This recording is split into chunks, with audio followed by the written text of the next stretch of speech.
Once upon a time, in a large golden house at the edge of a quiet town, lived a kind and rich man named David.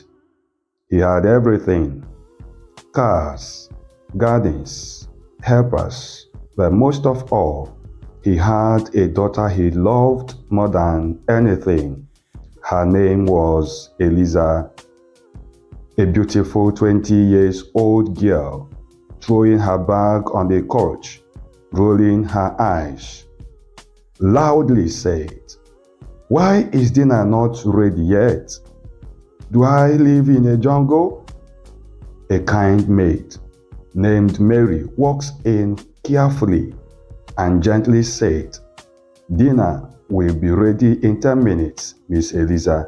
Please be patient." 10 minutes? Are you cooking with rocks? Eliza asked. Eliza was rude, very rude.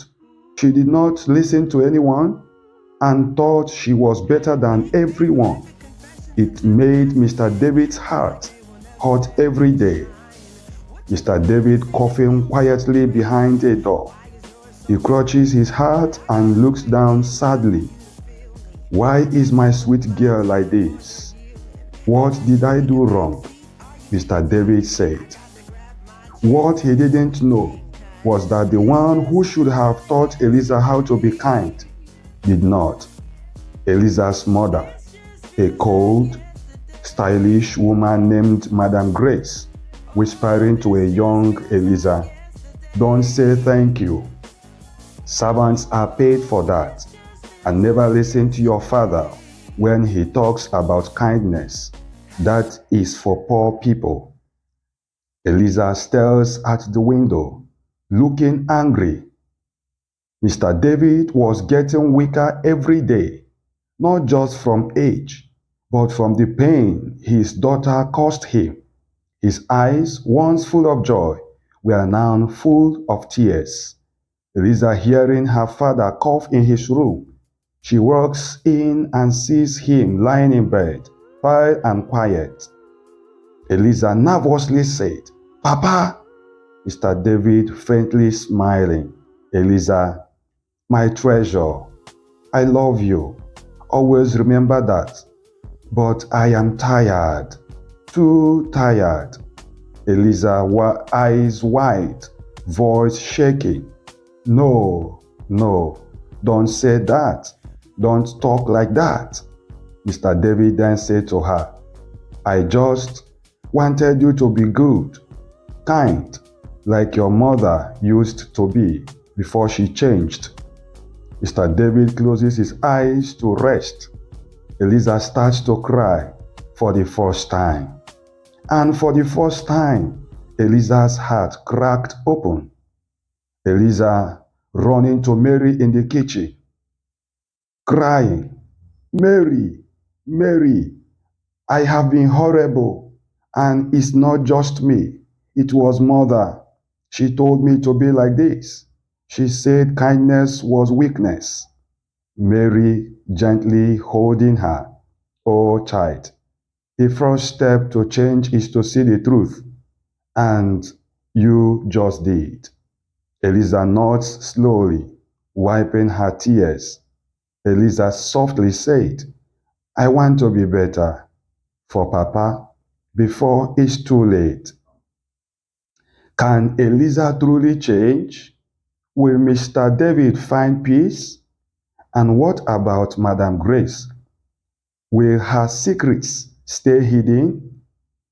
Eliza sits beside her father, holding his hand for the first time in years. The story is not over. It's just beginning. The sun peeks through the curtains. Eliza sits by her father's bed, holding his hand tightly. Her eyes are red from crying, but her face looks different, softer, kinder. From that day, something inside Eliza began to change. The fire of pride that once burned so hot, now cold, replaced by something new, care. Mary enters with a warm bowl of soup. Mary said, "Here, Miss Eliza, is your father's favorite, chicken and sweet corn." Eliza quietly replied, "Thank you, Mary. You have always been so good to us. I'm sorry for everything." Mary's eyes widen in surprise. Then she smiles warmly. "Oh, child, your heart is waking up." Eliza gently feeds her father, wiping his chins carefully like he once did when she was little. Mr. David, in a weak whisper, said to her, "You remind me of your mother before she lost her way." Eliza, looking down, "Papa, there is something I have to tell you. All those times I acted cruel, rude, I thought I was being strong, but it was mother who taught me those things. She told me kindness was foolish." Mr. David closes his eyes for a moment, then opens them with a deep sigh. Mr. David said, "I feared that. I didn't want to believe it. She wasn't always like that, Eliza, but the world and the hunger for more changed her."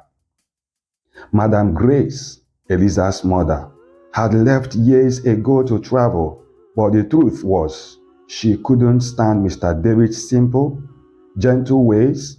She wanted power, not peace. Madame Grace is speaking on the phone. Madame Grace coldly speaking. "David must be nearly gone by now. Once Eliza inherits everything, she will remember what I taught her." Eliza clutches her father's hand, and she said, "No, Papa, I won't be like her. I promise. I want to learn from you. Teach me, if you still can." Mr. David smiles softly, a tear skipping his eyes. Mr. David said, "It's never too late, my dear. Kindness is like a lamp. It only needs a spark." And so, Eliza began to change. She helped Mary in the kitchen. She wrote letters to old friends and she had ignored. She even sat by her father every night, reading him the stories he once read to her. In a cozy evening, Eliza is helping an old gardener, Thomas, lift heavy pots in the garden. Thomas smiling. "Miss Eliza, I never thought I did see this day." Eliza laughing softly. "Neither did I, Thomas. But I want to do better. I have to." But not everyone was happy about Eliza's new hat. Madame Grace, watching from a car window near the gate, her eyes narrowed. Madame Grace said to herself, "She is slipping away from me. That foolish man is ruining everything." What will Madame Grace do next? Will Eliza's change be strong enough to protect her father and herself from the darkness coming? Eliza walking into David's room, holding a small box. Eliza said, "Papa, I found this in your drawer. It's a photo of you and mother." Smiling. "What happened to that smile?" Mr. David looking at the photo. "It faded when her heart turned cold. But maybe, just maybe, yours can bring it back." "I hope so." Eliza looks determined. The story of a rude girl and a kind man was no longer a tale of pain, but of hope, of change, and of a battle between love and greedy. On a stormy night, thunder rumbles over the golden house. Eliza sits by her father's bed, reading aloud. Her voice is gentle now, filled with love. Eliza reading, "And the lion, though strong, chose to protect the lamb. For true power is shown in mercy. Mr. Davis smiling faintly. That was your favorite story when you were 5. Eliza nodding. And I forgot it. Until now. But outside the house, shadows were moving. Madam Grace had returned. The front door slamming open. Madam Grace steps in, dressed in black. Her heels echoed in the hallway. Madam Grace loudly said, "Eliza, David, I'm back." Eliza walks into the hallway slowly. Her eyes are calm, not afraid. Eliza said, "Mother, why are you here?" Madam Grace coldly answered, "To remind you of who you are. You are not a maid. You are a queen. You don't belong here, washing dishes and feeding sick old men." Mary, Thomas, and a few staff peeked out from rooms, listening. Eliza firmly said to her mother, "You are wrong. Kindness is not weakness. I have seen more love in this house these days, past week, than ever felt in all your lessons." Madam Grace angrily responded, "You are throwing your future away." Eliza stepping closer, "No, mother, I am saving it." Madam Grace stares at her daughter, realizing she has lost control. Mr. Davis' voice comes from the doorway. "Grace, you wanted a world of riches, but I wanted a home of peace. You still have a choice, even now." For a moment, Madam Grace hesitates. Her eyes flicker, but then she turns, walks away into the storm, vanishing without another word. In the days later, Mr. David sits in the garden, now stronger. Eliza brings him tea. Mr. David said to her, "You have grown, my child, not in height, but in heart." Eliza smiling, "And I will keep growing, Papa, I promise." Eliza had changed, not because she had to, but because she chose to.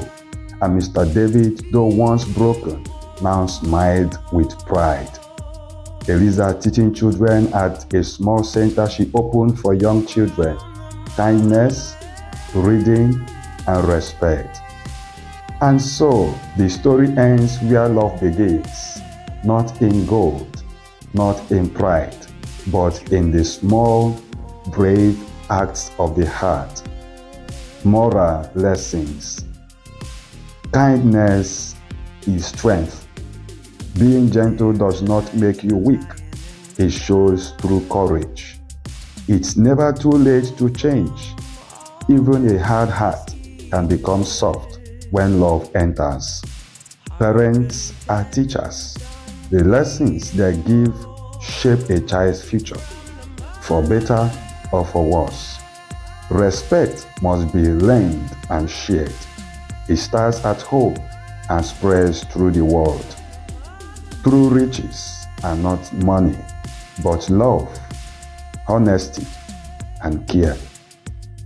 This lasts forever. The change has.